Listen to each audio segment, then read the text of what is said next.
Welcome to Should I Read It? Should I Read It is a weekly podcast that takes a deep dive into books. I'll provide a summary of the book and tell you how the ideas in the book relate across all the books we've covered so far. So who wants to do Big Ugly Frog? Not me. Probably not you. And that's why you should be eating this Big Ugly Frog first thing every morning. Now, I don't actually mean a big ugly frog. What I do mean is you should be doing your biggest, ugliest task every morning first off, because if you don't, you're probably not going to do it. If you need help with this, there's a great book called Eat That Frog by Tracy. It has 21 things that you can do to make sure that you eat your big ugly frog first thing every day. Here's a quote from Tracy in the book. An average person who develops the habit of setting clear priorities and getting important tasks completed quickly will run circles around a genius who talks a lot and makes wonderful plans, but who gets very little done. Now, because you're always going to have more to do in a week than you can possibly do. So for me, even reading 80 books a year, my reading list only grows. If I increased it to 200 books a year, my list would still grow. That means you need to have priorities. Here's another quote from Tracy. No matter how many personal productivity techniques you master, there will always be more to do than you can ever accomplish in the time you have available to you, no matter how much time it is. Now that you know about this rule, and it happens everywhere, you have to decide that some things just won't get done. You have to decide what is the most important work to do, and then make sure you execute on that day in and day out. You must focus on these key things and let other things slide because you just can't do it all. In fact, many of the tasks that steal your time, they're just not even worth it. Don't even bother doing them poorly. Forget about them. Focus on only the key tasks that bring the most value in your business. Here's another quote from Tracy. Throughout my career, I have discovered and rediscovered a simple truth. The ability to concentrate single-mindedly on your most important task, do it well, and to finish it completely is the key to great success, achievement, respect, status, and happiness in life. This is the key insight and the heart and soul of this book. Now, one of the key questions that comes out of books like this is, what is your biggest, ugliest frog? And which one should I eat first? Here's a quote from Tracy on that. Your frog is your biggest, most important task, the one you are most likely to procrastinate on if you don't do something about it. It is also the one task that can have the greatest impact on your life and result at the moment. Now, I agree with Tracy in principle here, that you need to do your most important task first thing every day. I just don't think that it's necessarily the one that you're going to procrastinate on. One of my most important tasks are writing blog posts, writing books, reading, and getting more content like this podcast out. And I really don't ever feel like avoiding the work. I think that many times procrastination serves as a great weather vane for the things you think are of value. If you say your task is worthwhile, but don't do it for months, what you're really saying is it's not worth your time. You just want to sound like someone who values that activity. Tracy seems to feel that if you have a big task, you'll procrastinate on it. He also feels that if you have two tasks, one will be uglier, and that's the one you should do first. Here's another quote from Tracy. The first rule of frog eating is this. If you have to eat two frogs, eat the ugliest one first. Now, where I'm 100% behind Tracy is that you need to plan your tasks out and then focus exclusively on a task until you've executed. If you can do that day in, day out, then the odd day where you just don't feel like it, probably fine. You're still way ahead of everyone else. Here's another quote from Tracy. Successful, effective people are those who launch directly into their major tasks and then discipline themselves to work steadily and single-mindedly until those tasks are complete. The goal of Eat That Frog is to help you stop procrastinating and eat your big ugly frog every day. Now, Tracy has 21 rules, but I think they break down into 5 main categories, so I'm going to address them in those categories. Now, the first category I see is dealing with technology as a tool to get more done. For me, that comes up and covers his items 15, 16, and 17, which all deal with how one addresses technology. Now, not all technology is good. In fact, some of it is terrible. And here's a quote from Tracy. Technology can be your best friend or your worst enemy. Technology becomes the enemy when we give in to an obsessive need to communicate continually. This compulsion to stay plugged in leaves us all psychologically breathless. We have no time. Technology is our enemy because so much of it is designed exclusively to steal our focus, to steal us away from the good work we should be doing. If you're not focusing, you won't eat your frog. You won't do the great creative work you know you should be doing, the work that has a chance to change the world. Here's another quote from Tracy. The attraction of distraction, the lure of electronic and other interruptions, leads to diffused attention, a wandering mind, a lack of focus, and ultimately underachievement and failure. Technology is not all doom and gloom, though. It's just that it has a place in our workflow, and that place is as a tool to make our work easier. Here's how Tracy puts it. The purpose of technology is to make your life smoother and easier, not to create complexity, confusion, and stress. This harkens back to Cal Newport's any benefit idea. And that idea is that we shouldn't adopt something new just because it has some benefit to us. We should only adopt it if the benefits outweigh the costs. Don't blindly accept the new and shiny, people. The next chunk is about being proactive to accomplish more work. One of the best ways that I know to get more work done is to plan ahead. Plan your tasks the night before and plan the next week on Friday. Be proactive about this. If you're suffering from a bunch of waffling around and wasted time, it's likely because you're not sure what you need to work on. Here's a quote from Tracy.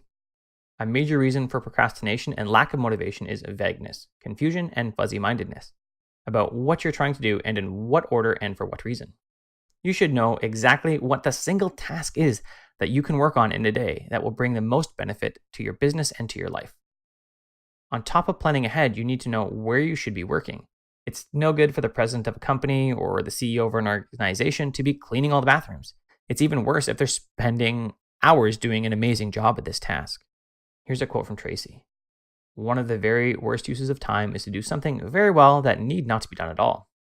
Now, it's not that cleaning bathrooms is a bad job, but the president has other items that produce much more value to the organization, to your business. She should be focusing on those items and let the bathrooms take care of themselves with the people whose job it is. The next big category is only doing the tasks that bring the most value. Now, all time is not the same. You need to manage your tasks based on the energy that you have. I know that if I start my day with email, social media, then most likely the rest of my day is shot. I focus my effort in the mornings on the tasks that are most involved and the most solitary. Recently, I decided to suck at every other part of my job for a week while I worked on a video course for Asian efficiency. I spent 3 days only working on it because when I asked myself what was the only task I needed to do to make the rest of my job easier or irrelevant, it always came back to that task. That's a modification of the question from a book called The One Thing. Now, here's another quote from Tracy. Often a single task can be worth much more than all other 9 items put together. This task is invariably the frog that you should eat first. It was by far the task that had the highest possibility of bringing value to my business. I created large chunks of time to focus only on one task so that I could do it well. I did it so well that they didn't actually even have edits for my videos. Here's a quote from Tracy. Most of the really important work you do requires large chunks of unbroken time to complete. Your ability to carve out and use these blocks of high value, highly productive time is central to your ability to make a significant contribution to your work and to your life. If you want to get awesome stuff done, you need to be willing to say no to so many things. You need to have long hours of focus so that you can get awesome work done. The next category is thinking about your tasks and their consequences fully. Along with planning your day, you need to think fully about the tasks, not just in light of what happens when they're done, but what are you giving up when you focus on them? Here's how Tracy puts it. The mark of a superior thinker is his or her ability to accurately predict the consequences of doing or not doing something. Like I said earlier, I decided not to do email and client work for an entire week. I figured I might annoy a client because I didn't respond to them, and I decided that it was totally worth it for that week. You know what it turned out? Nobody noticed. Not one person said a thing. But I still took into account the possible negatives from my focus. In fact, if your daily work doesn't have long-term consequences,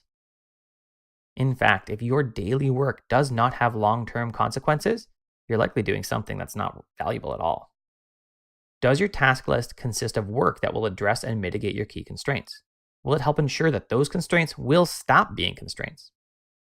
If you don't have enough people that follow your content, which items on your list are only about expanding your audience? If there are none, then you're not addressing your key constraint. Now that you have a task that addresses your key constraint, how do you break it down so that it's manageable? So something like more readers of my site is not something you can do. Something you can do is make a list of sites to guest post on. That's something I can handle. That's something I can actually accomplish. You must slice my tasks down into little components that are actions. Now, if you're suffering from procrastination, it's likely you don't have a clear focus for your work. You're not sure what that next step is. Once you know that, it's all about getting things done. Here's a quote from Tracy. Perhaps the most outwardly identifiable quality of high-performing men and women is action orientation. They are in a hurry to get their key tasks completed. It doesn't matter how awesome your lists are if you never sit down and do the work at hand. Successful people get up and they get to work. They write their 1,000 words a day. They write that code. And they don't bother with social media until the frog has been eaten. Now, I don't actually love everything Tracy has to say about tasks in Eat That Frog, because after much talking about focus and single tasks, he starts talking about priorities, as in plural. Tracy wants you to create A, B, and C priorities. Then inside that, you might have A1, A2, ... I don't think this is what you should be doing at all. Always ask yourself, what is the one thing I can do with my available resources to make the rest of my job easier or irrelevant? Again, that's from the one thing. That task is your priority. When it's done, ask the question again and do the next task that is the best answer to the question. Everyone has admin tasks, so block out an hour or two a week to do those tasks. Don't think about them until they're scheduled. Occasionally, your admin tasks will be the best answer to that question because you've only got 15 minutes and you can get through a few emails. The final category that we're going to address in Tracy's book is motivating yourself to get your stuff done, or procrastination. Here's a quote from Tracy. A major reason for procrastination is a feeling of inadequacy, a lack of confidence, or an inability in a key area of a task. Feeling weak or deficient in a single area is enough to discourage you from starting the job at all. One big reason that you might procrastinate is imposter syndrome. That's that feeling that at any moment someone's going to discover you're a total fraud. You have no idea what you're talking about. One of the solutions to that is to continue to upgrade your skills. A second key to getting work done is the realization that there is no one to bail you out on your personal productivity. You have tasks to do and you have to do them. Adults are not waiting around for someone to come along and kick their ass. They just do their work. Here's a quote from Tracy. The world is full of people who are waiting for someone to come along and motivate them to be the kind of people they wish they could be. The problem is that no one is coming to the rescue. Finally, you need to watch how you talk to yourself. Your language is one of the big factors in so much of what you get done. Here's another quote from Tracy to illustrate that. Most of your emotions, positive or negative, are determined by how you talk to yourself on a minute-by-minute basis. It is not what happens to you, but the way you interpret the things that are happening to you that determine how you feel. You can choose how you react to what life throws your way. Stop blaming something outside yourself. Start making better decisions. If you've been struggling with focus, then my next book, The Art of Focus, is for you. In 3 simple steps, I'm going to walk you through how to generate ideas and vet them so that you can build a business you love. Check the show notes for a link to the email list. Subscribe and you can get the book free when it comes out. As always, our final question is, should you read Eat That Frog by Brian Tracy? This book is a fairly quick read, and if you haven't done much reading around productivity and focus, you really need to read this book. It's going to give you your best primer around getting focused and staying focused in the midst of distractions. It's going to give you a good look at how to choose the most important tasks. Now, if you have already read books like The One Thing, Deep Work, and 12-Week Year, you may feel that Eat That Frog barely scratches the surface of the topics at hand. In that case, head to the library, read the conclusion of the book. It summarizes every point. Then you can decide if you need to invest the time in reading the whole book. Thanks for listening to Should I Read It?